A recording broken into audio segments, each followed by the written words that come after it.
I think our mission is to stretch the boundaries of education, to help people realize that using tools is in some ways as important as learning to use books.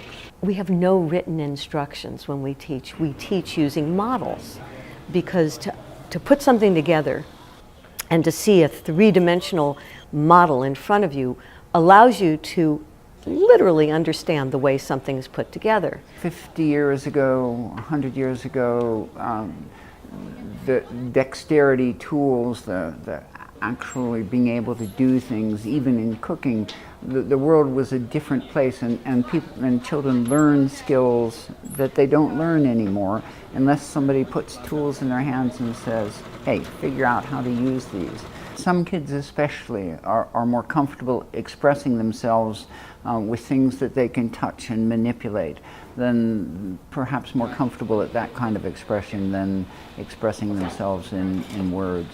And that to be complete, some people need an opportunity to build things that represent what's going on inside of them. There are some experiences that are just plain authentic.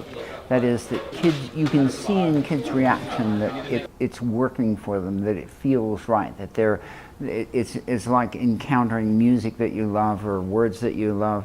And our goal is to discover as many of those authentic expressions as possible.